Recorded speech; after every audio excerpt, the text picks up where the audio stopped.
तो आपने देखा था इससे पहले तस्वीरें, राजघाट पर सभी विदेशी मेहमान पहुंच चुके हैं और देखिए सभी एक साथ कदम से कदम मिलाकर बापू को नमन करने के लिए आगे बढ़ते हुए इन सभी लीडर्स को आप देख रहे हैं, ग्लोबल लीडर्स जो कि यहां पहुंचे हुए हैं और अब से थोड़ी देर में बापू को श्रद्धांजलि देने का सिलसिला शुरू हो जाएगा।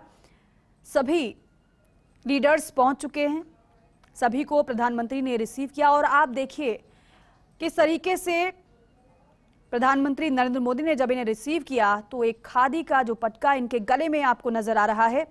इससे बेहतर कोई तरीका नहीं होगा अपनी चीजों की ब्रांडिंग का। यहां पर वही मैसेज दिया भी जा रहा है और साथ ही साथ एक संदेश वो भी कि हम अहिंसा के पथ पर चलने वाले लोग हैं, हिंसा हमें बर्दाश्त नहीं है, हिंसा को हम नकारते हैं। जिस तरीके से भारत ने रूस यूक्रेन युद्ध को लेकर तटस्थ रुख अपनाया था और इसी की पैरवी की थी कि ये जो युग है वो युद्ध का नहीं बल्कि सभी को साथ लेकर चलने का है। दिल्ली से सीधी तस्वीर आपको दिखा रहे हैं, राजघाट की तस्वीर आपके सामने है। प्रधानमंत्री नरेंद्र मोदी के साथ जो बाइडेन को आप देख रहे हैं। आयुष मेरे सहयोगी हमारे साथ लगातार बने हुए। आयुष, क्योंकि जब सत्र की शुरुआत या फिर यूं कहें कि G20 का आगाज किया तो बेहद महत्वपूर्ण एक लाइन प्रधानमंत्री की तरफ से कही गई थी। मुझे याद है वो प्रधानमंत्री ने कहा था कि कोरोना काल के दौरान जो विश्वास का संकट उपजा उस संकट को हम सभी को मिलकर दूर करना है। लेकिन जब बात बापू की आती है तो सभी को साथ लेकर चलने की बात आती है। वसुधैव कुटुंबकम की जब हम बात करते हैं तो पूरा देश ही नहीं पूरी दुनिया एक परिवार है और यहाँ पर इससे बेहतर मैसेज कोई हो नहीं सकता कि बापू के पथ पर हमें आगे चलना है।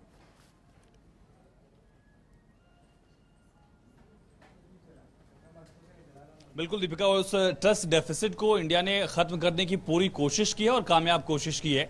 कल भी प्रधानमंत्री नरेंद्र मोदी की तरफ से जब इसका जोर दिया गया कि अविश्वास की खाई बढ़ी है, खास करके कोविड के दौर में, युद्ध के दौर में, उसको खत्म करना ही होगा।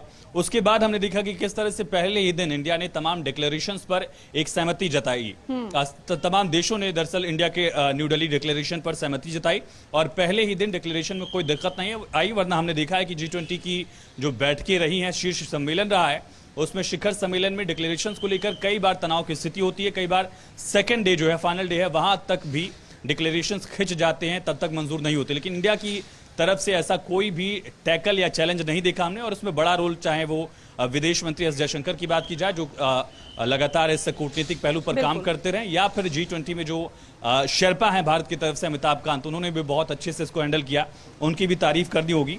दूसरा बड़ा फैक्टर ये भी दिखता है कि भारत की तरफ से डिप्लोमेटिक चैलेंजेस को भी किनारे किया गया है इस G20 शीर्ष सम्मेलन में। अगर सोचिए पुतिन आ जाते और जिनपिंग आ जाते तो इंडिया के लिए एक यकीनन दिक्कत होती है और चैलेंज होता कि किस तरह से वेस्टर्न कंट्रीज को भी हैंडल करना है और साथ साथ पुतिन, जो कि हमारे एक रशिया से पुराने संबंध रहे, 1971 के वॉर में भी रशिया ने हमारा साथ खुल कर दिया था, तो वो एक पुरानी गाढ़ी दोस्ती रही है भारत और रशिया की भी। तो उन तमाम चीजों को भारत एक साथ कूटनीतिक चैनल में लेकर चलने की कोशिश कर रहा है।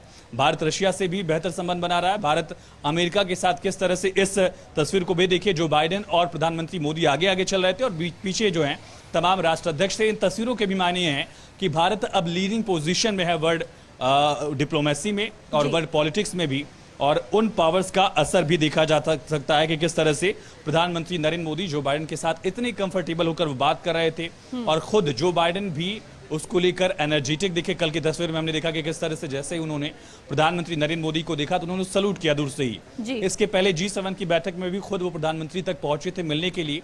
तो इससे दर्शाता है, ये दिखता है कि भारत की छवि वैश्विक मंच पर कितनी ज्यादा मजबूत हुई है और उसका असर कूटनीतिक मामलों पर भी लगातार देखा जा रहा है। बिना किसी शक सुबह के तमाम डिक्लेरेशन को तमाम देशों ने मंजूर किया, जबकि माना यह जा रहा था कि जिस तरह से इंडोनेशिया में रूस यूक्रेन वॉर को लेकर एक बहुत बड़ा चैलेंज था, उस तरह की दिक्कत भारत के सामने भी होगी और दिक्कत और ज्यादा होगी, चैलेंज और ज्यादा होगा, क्योंकि भारत का वेस्टर्न अलाइज से भी और साथ ही रशिया से भी एक नॉन अलाइन पॉलिसी के तहत बेहतर संबंध रहे हैं। भारत अमेरिका के साथ भी अच्छे संबंध लगातार बनाए हुए है और जो पुराने संबंध भारत के रशिया के साथ रहे उनको भी भारत उसी मजबूती के साथ आगे लेकर चल रहा है। यहाँ पर दो बातों का इसके जिक्र मैं करना चाहूंगी। पहली बात यह है कि जिस तरीके से रूस यूक्रेन युद्ध हुआ था, पश्चिमी देशों खासतौर पर अमेरिका की तरफ से ये उम्मीद की जा रही थी कि भारत कम से कम जो रुख हम अख्तियार कर रहे हैं वो रुख कम से कम अख्तियार रखे।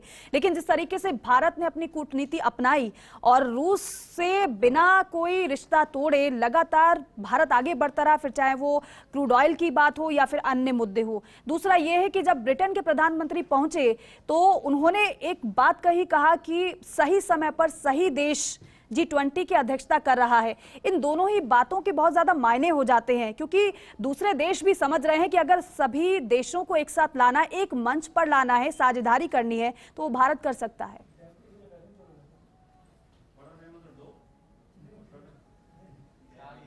बिल्कुल, और भारत की जीत यही है कि यूक्रेन युद्ध का 4 बार जिक्र डिक्लेरेशन में जरूर हुआ, लेकिन रूस यूक्रेन युद्ध के तौर पर नहीं, बल्कि सिर्फ यूक्रेन वॉर की तरह इसका जिक्र किया गया। जबकि ऋषि सुनक हो, चाहे फ्रांस के जो इस समय लीडर हैं इमैनुअल मैक्रों, जर्मनी के चांसलर हैं ओलाफ शोल्ज, ऐसे तमाम राष्ट्राध्यक्ष चाहते थे कि भारत थोड़ा सा इस पर टफर स्टैंड ले। वो चाहते थे कि उनकी भाषा में थोड़ी तलखी और भारत की तरफ से भी वो डिक्लेरेशन में लिखा जाए, मेंशन किया जाए, लेकिन बिल्कुल ऐसा नहीं हुआ। और उसमें एस जयशंकर के वो शब्द मुझे याद आते हैं जब वो विदेशी मीडिया को जवाब देते हुए यूरोप में जब जवाब वो दे रहे थे कि India is not a pole. India खुद में दरअसल एक अहम शक्ति है, वो किसी पोल की तरफ नहीं है, वो रशिया की तरफ नहीं है, वो यूएस की तरफ नहीं है, वो वेस्ट की तरफ नहीं है, यूरोप की तरफ नहीं है, बल्कि भारत खुद में एक शक्ति है और भारत अपने लिए स्टैंड लेगा। भारत के लिए जो बेहतर लगेगा भारत की तरफ से उससे जुड़े हुए फैसले लिए जाएंगे। और भारत ने ये डिक्लेरेशन में भी डिक्लेयर कर दिया, यूं कहा जाए दीपिका, और उसमें एक विदेश नीति की कामयाब तस्वीर दिखती है, खास करके जब से प्रधानमंत्री नरेंद्र मोदी ने मोर्चा संभाला है, और भी ज्यादा खास तौर पर जब से दूसरा कार्यकाल उनका शुरू हुआ। एस जयशंकर ने जब से मोर्चा संभाला, हमने देखा था कि किस तरह से डोकलाम इशू पे बतौर अधिकारी उनका रोल बहुत निर्णायक रहा था, और उसके बाद जब उनको जिम्मेदारी दी गई तब भी वो तमाम फॉरेन इश्यूज पर उसी मुखरता से, उसी प्रखरता से काम कर रहे हैं जैसा कि अपेक्षित था। अफ्रीकन यूनियन को शामिल कराने में भी भारत की जो कामयाबी रही है, उसमें भी भारत की विदेश नीति का एक बड़ा कामयाब पहलू दीपिका देखा जा रहा है। बिल्कुल। और आयुष, एक बात और यहाँ पर जो इन तस्वीरों में देख पा रही हूँ, क्योंकि जो राष्ट्राध्यक्ष हैं अलग अलग देशों के, हालांकि चलते चलते कुछ चर्चा भी वो कर रहे हैं, हालांकि कभी ऐसा हुआ नहीं होगा या फिर बहुत कम होता है इस तरीके से कहीं आप जाएं, कहीं किसी सम्मेलन में शामिल हो, इस तरीके से चर्चा का समय मिल जाए, लेकिन यहाँ पर वो तस्वीर देखने को मिल रही है।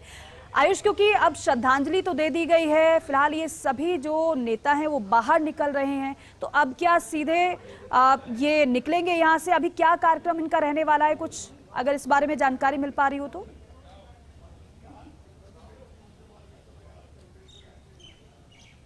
बिल्कुल सटीक जानकारी तो अभी दीपिका दे पाना मुश्किल है, लेकिन जहां तक संभव दिख रहा है, क्योंकि वक्त काफी हो गया, 9:20 पर तमाम राष्ट्राध्यक्षों को राजघाट से सीधे भारत मंडपम जो प्रगति मैदान एरिया में है वहां पहुंचना था, लेकिन अभी 9:40 हो रहे हैं। राष्ट्राध्यक्ष अभी निकलते भी हैं तो भी 9:50 और लगभग प्रगति मैदान तक पहुंचते 10 बज जाएंगे। तो ये माना जा रहा है कि शायद जो संगीत वाला कार्यक्रम था जिसके लिए रुकना था राष्ट्राध्यक्षों को, शायद वो या तो पैरेलल चल रहा है या फिर वो इसमें शामिल नहीं हो पाएंगे। इसकी बहुत ज्यादा संभावना है, जो सूत्र हमारे बता रहे हैं उनकी तरफ से भी यही कहा जा रहा है। और अगर रुकते भी हैं इन केस तो प्रधानमंत्री की गुजारिश पर वजन है उनकी बातों में, तो भी बहुत छोटा सा ये भजन का कार्यक्रम होगा, जिसके बाद तमाम राष्ट्राध्यक्ष जो हैं वो वन फ्यूचर को लेकर सीधे चर्चा करने पहुंचेंगे भारत मंडपम में।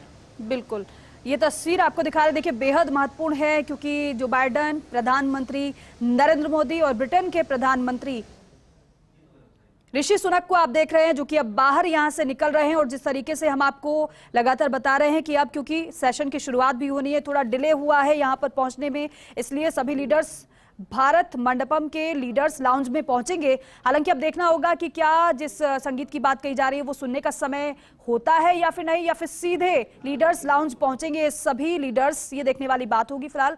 क्योंकि आयुष, आज वन फ्यूचर पर चर्चा भी होनी है, इसको लेकर क्या अभी जानकारी है हमारे पास कि क्या इसमें संकल्प लिए जा सकते हैं, या फिर जो अभी फिलहाल MOU कल हुए थे, हमने देखा महत्वपूर्ण चर्चा भी हुई थी, और जिन मुद्दों पर, जिन एजेंडों पर जो सहमति बनी थी वो भी सामने चुके हैं। लेकिन वन फ्यूचर सेशन को लेकर आपसे समझना चाहेंगे कि इसमें क्या चर्चा हो सकती है और किस तरीके से सेशन रहने वाला है, और क्या पर्टिकुलर कोई समय, अब जितना समय था, जो समय निर्धारित था वही समय रहेगा या फिर उसमें भी कोई डिले देखने को मिल सकता है?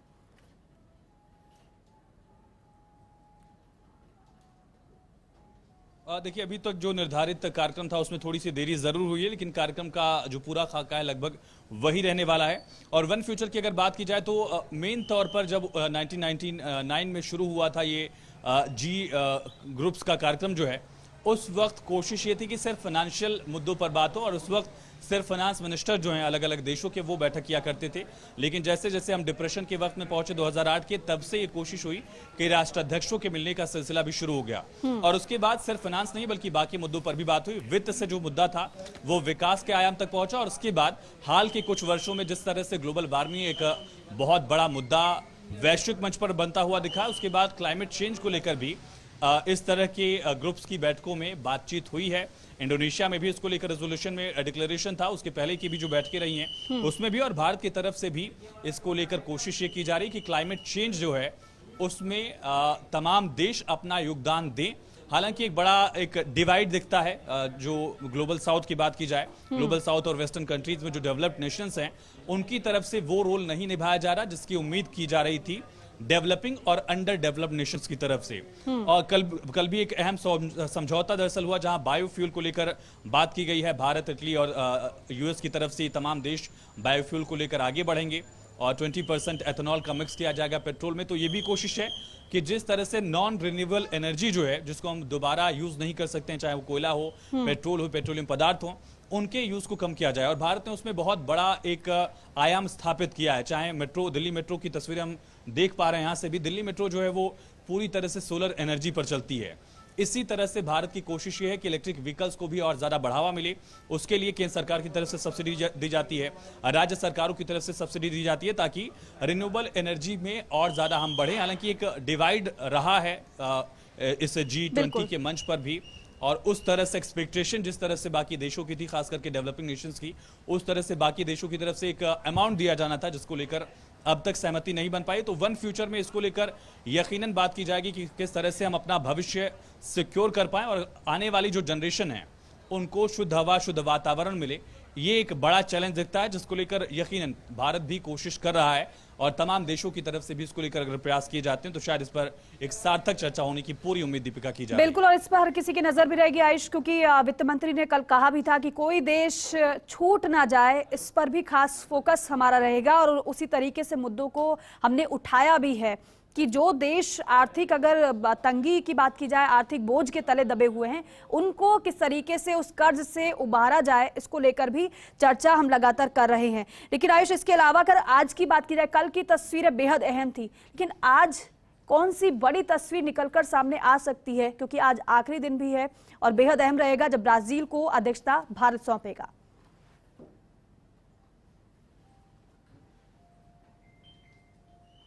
बिल्कुल, वो तस्वीर बेहद अहम होने वाली है और भारत अपनी कामयाबी का जिक्र करेगा। प्रधानमंत्री बताएंगे कि किस तरह से हमने एक कामयाब यहाँ पर आयोजन किया है, और उसके लिए तमाम लोगों की मेहनत रही है। हम लगातार देख पा रहे हैं, जिन पुलिसकर्मियों से हमारी बात हुई, सुबह 2 बजे रात को वो घर पहुंचे थे, फिर सुबह 6 बजे ऑन द ड्यूटी हैं। यहाँ पर भी तमाम लोग ऐसे मौजूद हैं, उन सभी का रोल है, और भारत सरकार की भी कोशिशें यहाँ पर कामयाब दिखती हैं, उनका भी जिक्र किया जाएगा। और भारत जो भारतीयता का संदेश देने की कोशिश है, वसुधैव कुटुंबकम से लेकर G20 के लोगों में आप देखिए भारतीय तिरंगे के 3 रंग हैं, भारत का भी जिक्र है, और उन भारतीय संदेशों को आगे पहुंचाने की कोशिश की जाएगी। और ब्राजील के जो राष्ट्राध्यक्ष, उनकी तरफ से कहा भी गया प्रधानमंत्री को कि आपने इस तरह का आयोजन किया है जो हमारे लिए एक स्टैंडर्ड सेट कर देता है, यानी कि भारत ने एक मुकाम बना दिया है, एक आयाम बना दिया है कि अब G20 का स्टैंडर्ड जो है वो इस तरह से होने वाला है। और उसमें भी सबसे बड़ा रोल ये देखिए दीपिका, कि सिर्फ दिल्ली में आयोजन नहीं हुआ, बल्कि अब तक हमने देखा था कि बाली की बात कर लीजिए, बीजिंग की बात कर लीजिए, जब भी G20 देशों की मेजबानी की बारी आए तो वो कैपिटल सेंट्रिक थे। वो बाली में सबसे ज्यादा आयोजन कराते थे, वो बीजिंग में सबसे ज्यादा आयोजन कराते थे, लेकिन भारत ने देश के 60 शहरों में आयोजन कराया। उन 60 शहरों से जुड़े हुए जो पर्यटन स्थल थे वहां पर डेलीगेट्स पहुंचे। शेरपास की मीटिंग नूह तक में हुई, साउदर्न स्टेट्स में हुई, नॉर्थ ईस्ट में हुआ, श्रीनगर तक में हुआ। हालांकि श्रीनगर को लेकर टर्की, चाइना, पाकिस्तान की तरफ से ऑब्जेक्शंस जरूर किए गए कि ये एक ऐसा क्षेत्र है जिसको लेकर विवादित माना जाता है, तमाम बातें कही गई, लेकिन भारत अपने रुख पर पूरी तरह से मुखर रहा। और प्रधानमंत्री ने ये बात हाल में कही भी जब उन्होंने कुछ इंटरव्यूज बिल्कुल। दिए हैं रिटर्न तौर पर, उनमें उनका जिक्र किया गया प्रधानमंत्री की तरफ से कि भारत का अधिकार है कि भारत अपने किसी भी क्षेत्र में कोई भी आयोजन कर सकता है। बिल्कुल।